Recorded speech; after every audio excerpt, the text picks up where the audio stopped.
Hi friends, in our time together today, I'm comparing the Burke Brass Viper Low D with the Burke Aluminum Viper Low D whistle. They are both amazing low D whistles. They are in some ways the same and in some ways reasonably different. And a lot of that is down to the material from which they're made. So this is the perfect head-to-head comparison to enable us to hear some of the differences between how brass impacts the tone and how aluminum impacts the tone of a whistle. I want to chat about both a little bit because it's very important for us to understand some of the physical characteristic differences between these whistles, and then I want to play each. My primary goal is to enable you to hear both of these. The brass Viper Low D is mine, and the aluminum was loaned to me by a friend so that I could make this comparison. Now, a good friend in the community, Nathaniel Dow, has made a video comparing these two whistles. There are way too few videos comparing these whistles.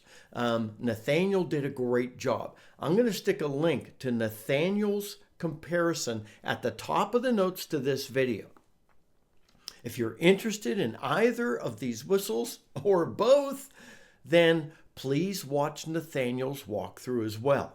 I appreciate his work. If you don't subscribe to Nathaniel's channel, please do. He does some great work. He is one of my all-time favorite whistle reviewers. And so Nathaniel, thank you for your efforts for the whistle playing world. So if Nathaniel made a great video, why am I adding one? Well, that's a really good question. It's really because Nathaniel's was the only other video I could find that was recent enough, and really there just aren't others out there. I want to say definitely there aren't others, but I just didn't find others. So I want to add my voice to the conversation, because you can't just go down to your whistle shop and pick up both of these and play them. You need to hear them played. You need more than one person talking about them.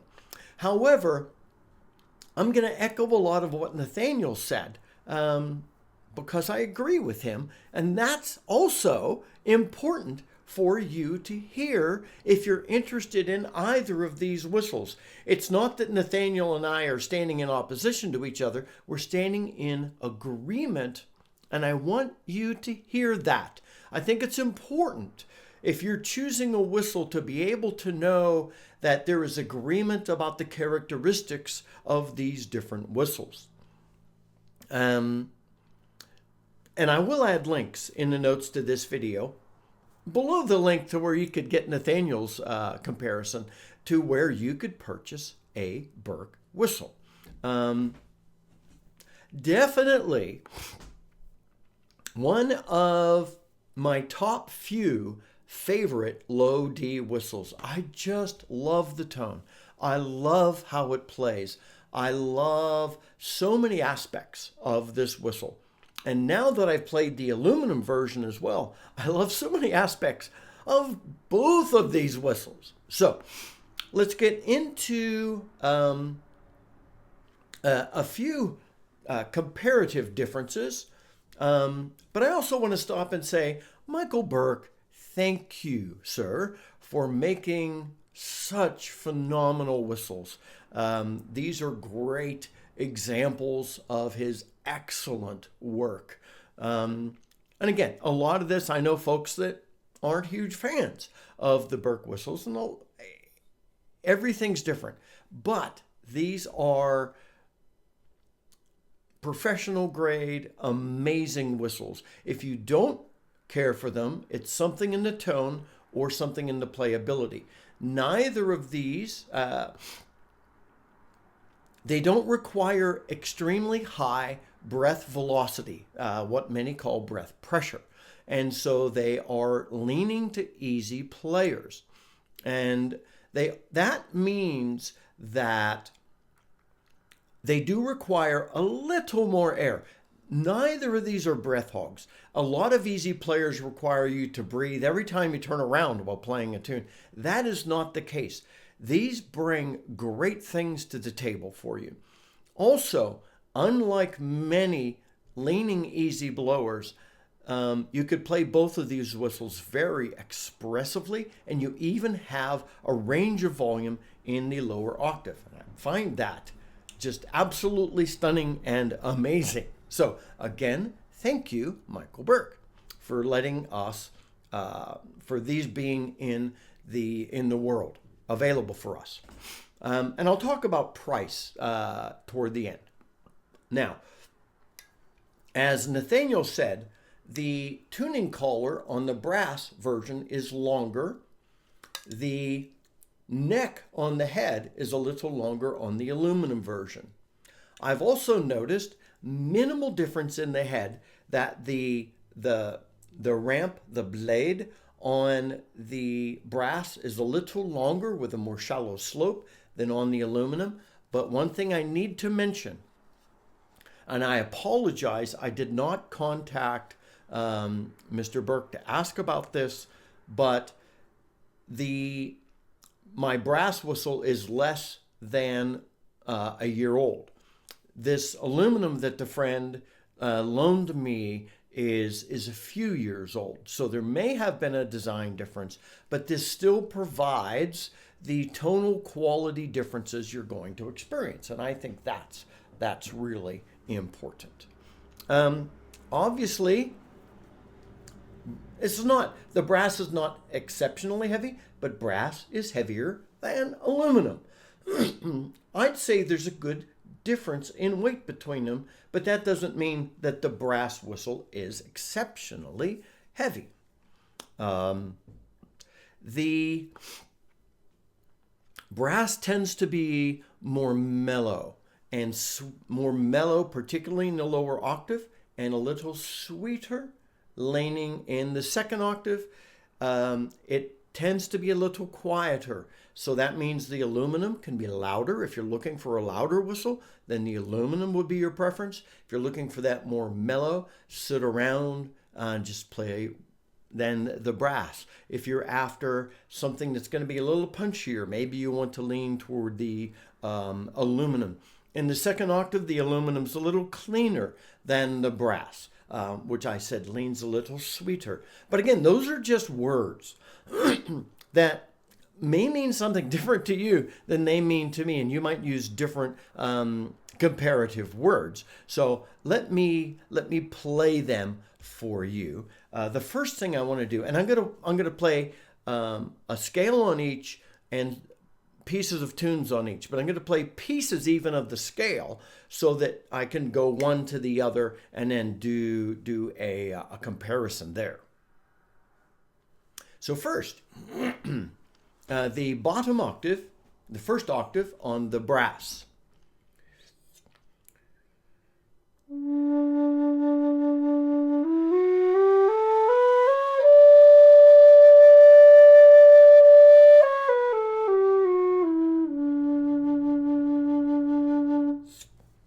Now remember, I said these aren't huge breath hogs. I played that on a breath without gasping at all. Same on the aluminum.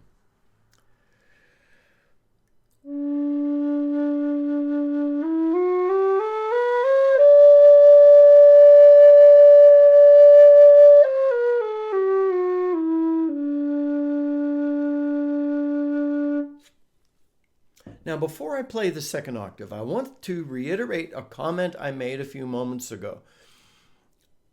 I love the fact that you can play expressively, which includes being able to change and increase the volume in the notes on the lower octave, which is just makes this whistle stand out so much. Anyway, the low D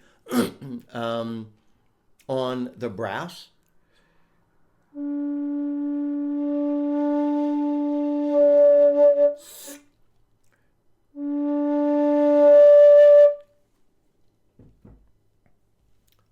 D on the aluminum. My friend's aluminum has a thumb hole, which is available. And I keep forgetting to cover it.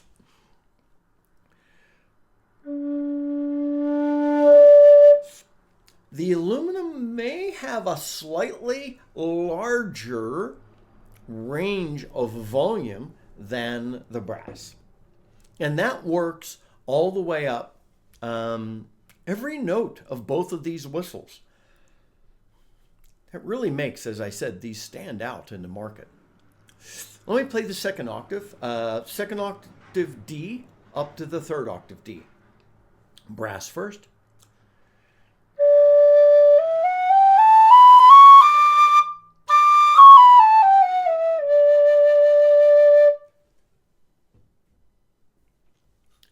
Same on the aluminum. Cover the thumb hole.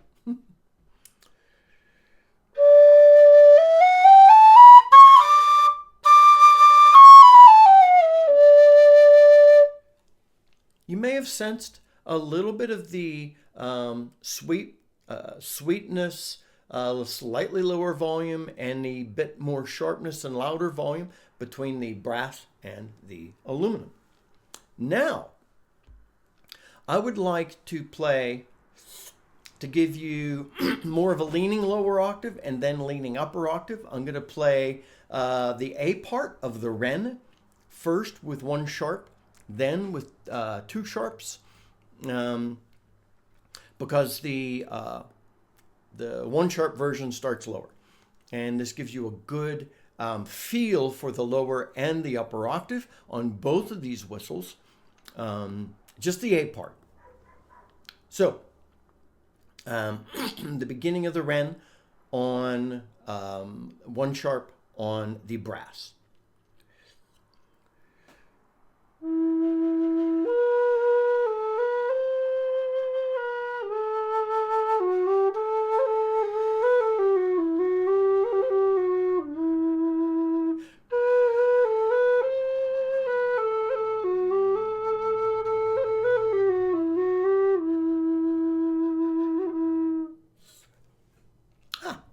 Look at that, even a fade on the first octave E. Now the aluminum, same thing.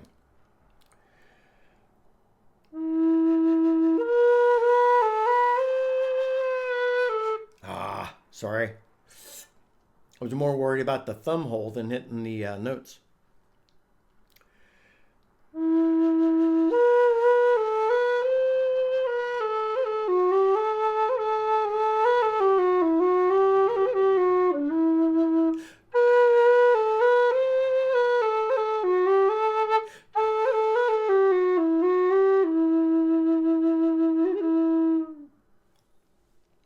I think you could tell a little bit of the volume difference. I wasn't really pushing either whistle. I was leaning softer. I can't guarantee that I was intending to play them at the same octave. But this should give you a good sense. So now the Wren, same thing with two sharps.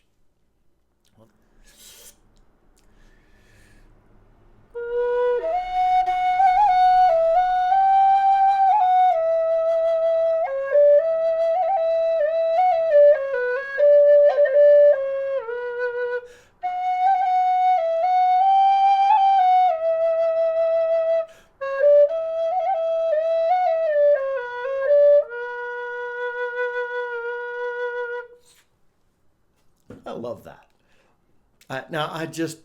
I really love that tone. I'm going to say the same thing about the aluminum. Same thing on the aluminum.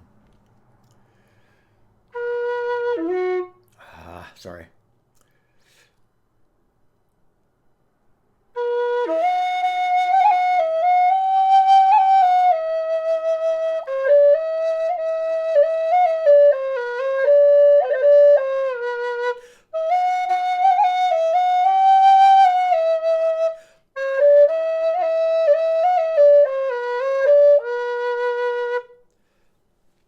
I think on that, I believe you can hear just that hinge of sweetness of the brass versus the hinge of clarity and on the aluminum. Such subtle differences.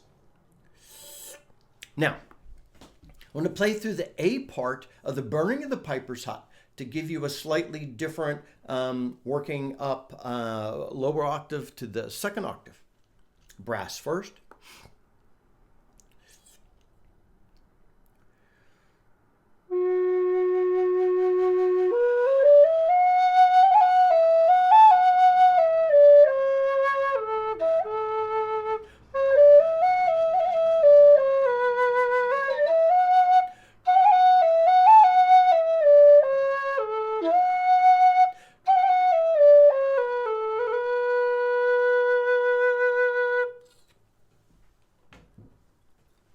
Same thing on the aluminum.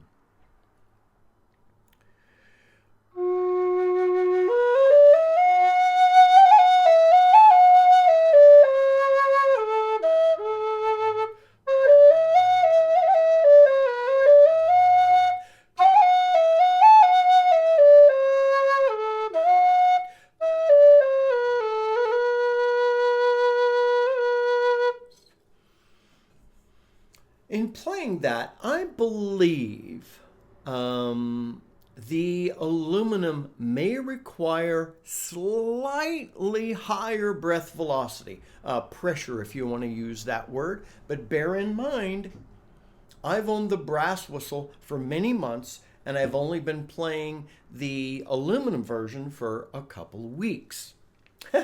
Yes, it takes that long to become very fluent. But that I'm young enough on the aluminum that I'm finding I need slightly more velocity at the top of the second octave, but not very much. Not even as much as I would on my Howard. Very, very close to the brass, just a smidge more. Now, let me do, finally, the A part of Clergy's Lamentation, just to give you another little sense of tonal differences. Remember, I said I really wanted to focus on you hearing these. And that's why folks like Nathaniel and I do these videos.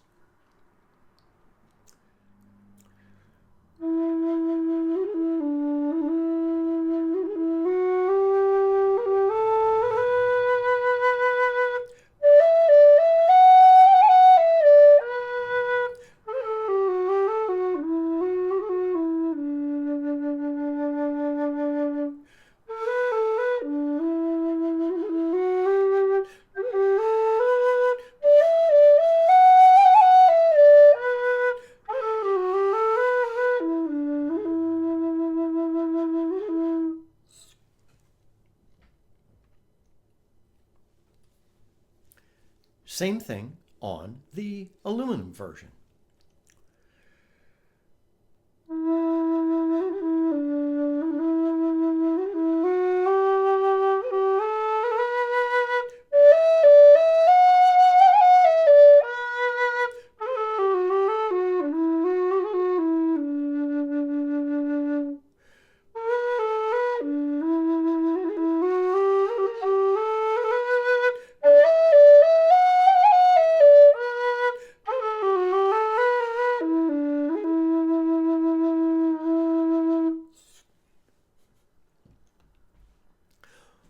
Maybe you want both. The brass with its mellow sweetness, I can play a little more thoughtfully for me. I can do that with the aluminum, but I can be a little softer on the brass. But if I'm playing with somebody else, I'm probably going to want the aluminum. And then there's that cleaner, louder tonal difference of the aluminum. But like I sometimes say, they're twins that are different. But these aren't all that different. They're amazingly lovely whistles. I'm in love with both of them. Anyway, so let me tell you where you could pick them up. You could pick these up from the Burke website, particularly if you're in the US, to avoid all that import stuff. And if you're not in the US, I'd probably turn to the good folks at Big Whistle. And that's just both great shops. If you know of some other places to pick up a Burke, please stick that in the comments to this video. Do you have... Oh, wait, let me tell you pricing. Sorry. Currently, from Michael Burke on the Burke website, the aluminum version is $390. The brass version is $400. Not really anything in it from a price standpoint. And for the quality of whistles that these are, I say that's a bargain. They're absolutely wonderful whistles, but bear everything Nathaniel and I have said in mind about these whistles, about the volume, about the tone quality, about the required velocity of air, pressure, and the required air requirements on them. And they are both require a piper's grip, traditional hole spacing for a low D. I love both of them. If you own either or both of these, I would love your comments in the notes to this video. We are a community helping one another grow as whistle playing musicians. I simply want to let you know some of the options that are available so that as you're selecting a whistle, you could make your most informed choice possible. That's why folks, like I said, like Nathaniel and I are doing these comparisons to help you choose. So anyway, so my friends, I hope this is helpful. If this has helped you, please like the video. That helps promote the video to other folks shopping for these wonderful whistles. If you're brand new and checking us out because of this comparison, please subscribe and join our great community of folks learning to play the whistle together. Until next time, this is Scott Shade. Happy whistling, my friends.